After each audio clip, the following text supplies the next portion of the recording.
Welcome back to the show. You're listening to CentralCoastRadio.com. I'm Kyle, and I'd just like to talk a little bit about Mission Impossible Dead Reckoning Part 1. It's the latest in the Mission Impossible franchise, and Tom Cruise is back as Ethan Hunt in the seventh installment, actually, this one.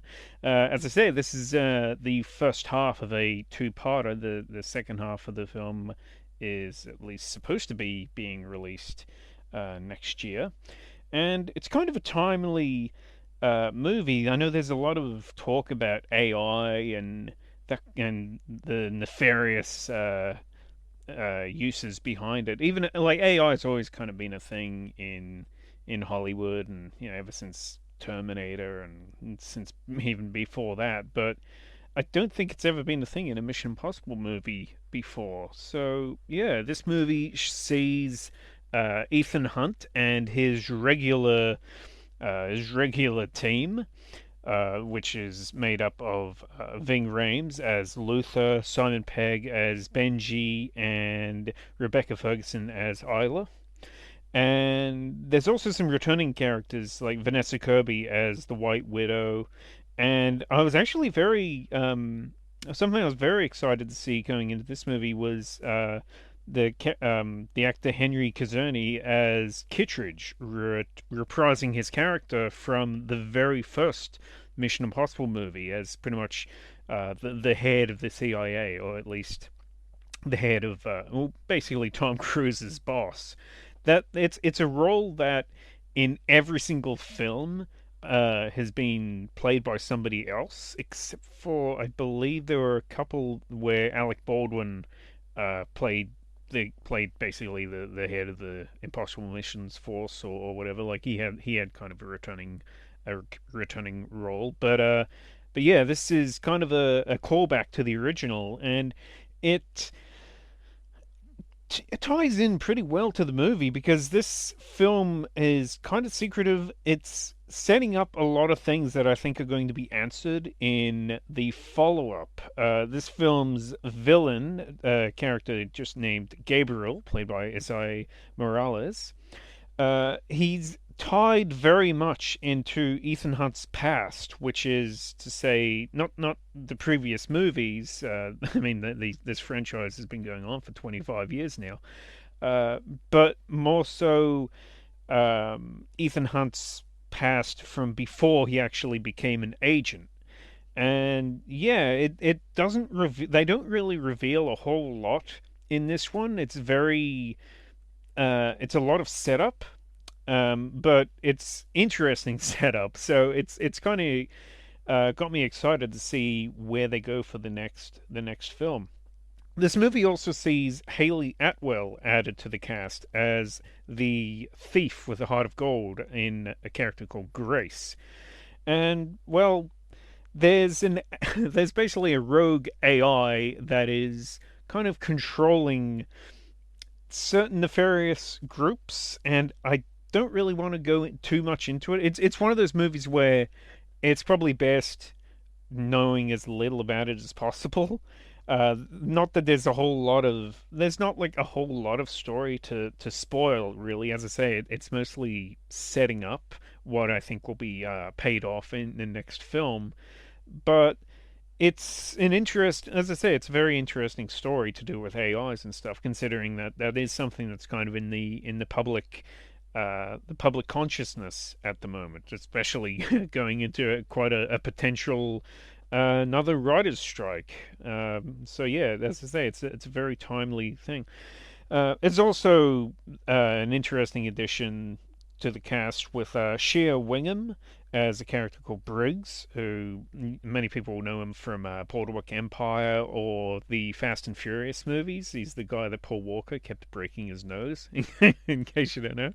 And Pom Clementif. I can never pronounce her second name as a mute, well, mostly mute character named Paris, who's kind of a femme fatale of this film. And of course, many people would mostly recognize her uh, as Mantis from the Guardians of the Galaxy films. But Of course, she's not wearing all the makeup in this movie, so you might not even know that it's her. But yeah, I mean, the thing with the Mission Impossible movies, I think, especially now, is just what big spectacle films that they are. Tom Cruise, he's really, uh, re- I hate to say reinvented himself because he's really been full on into doing his own stunts for way back, as far back as I can remember. That was something that I really appreciated about even the first Mission Impossible. It's that one is still my favorite of the franchise. That one played a huge part of my childhood. Just that was my I loved that more than James Bond when I was a kid. There was something just about that movie, the pacing of it, the action in it, and a lot of that had to do with Tom Cruise's his idea of doing so much of the stunts in himself. And while this film has Christopher McQuarrie reprising his role as the film's director. He's pretty much become the de facto director of the Mission Impossible franchise at this point. I think Tom Cruise really likes working with him on these movies. I know early on there was a thing with the franchise where they had intended to get a completely different director for every single movie. So it was Brian De Palma did the first one, John Woo did the second one, uh, J.J. Abrams did the third one, but that was a point. I mean, he wasn't originally going to do the third one. I believe David Fincher was originally going to be directing the third movie at one point, and that kind of went downhill. The fourth one being directed by Brad Bird, known for The Incredibles, and I think from that point on, it's pretty much been Christopher McQuarrie behind the camera in all these films, and I did kind of like that with the original films. They did want to try to do make completely different types of movies. Like Mission Impossible One was a kind of a spy thriller. Mission Impossible Two was big John Woo action movie, but I think they kind of lost their place, and I think that it's good having yeah, I think it's good having the same director back. They're all uniform. They don't blend into each other, but the mix between story and the stunts is really what people love going to see these movies for. And I know that there were some rough patches in previous earlier films in the franchise, especially like Mission Impossible 2 and to some extent Mission Impossible 3.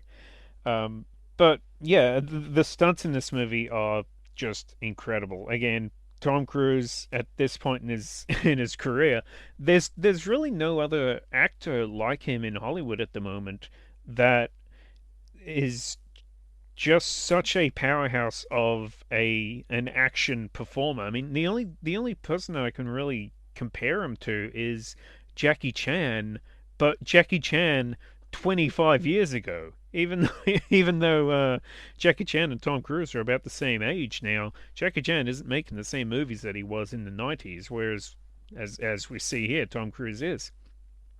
This will be, I believe, it looks like this might be the first half of his final outing as Ethan Hunt, and it's sad, but all good things have to come to an end, I believe, and I'm just excited to see what Tom Cruise can go on to when he kind of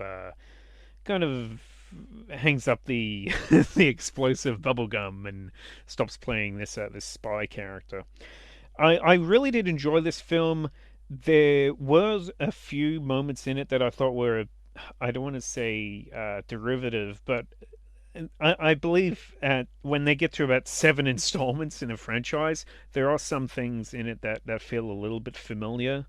Certain characters seem a bit familiar, and even certain action set pieces, such as, I mean, this movie features quite an extensive action scene on a train, and of course that was the big epic finale of the original film, was basically an action set piece on a bullet train.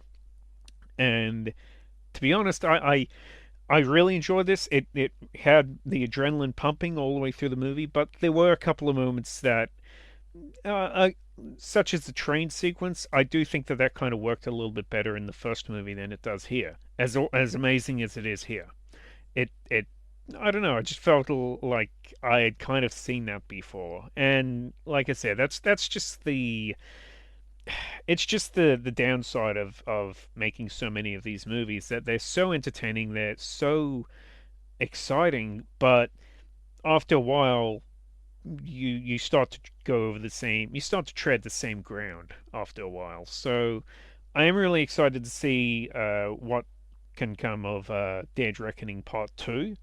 But for this movie, I'd probably give this 4 out of 5. I think it's another brilliant installment on the franchise, and I really did love it. But I think I'd have to say that I liked Mission Impossible Fallout, the previous installment in the franchise. I think I enjoyed that movie a little bit more. But it's still a great movie. 4 out of 5 from me.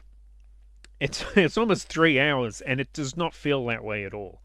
I there is kind of a little bit of a problem that I had with these part one, part two movies, where it feels like it's as I said, it's mostly set up for things that will come afterwards. It's not something like say something like Fellowship of the Ring, which had a beginning, middle, and end, but it was still the first part of a trilogy that was established. It was going to always be a trilogy.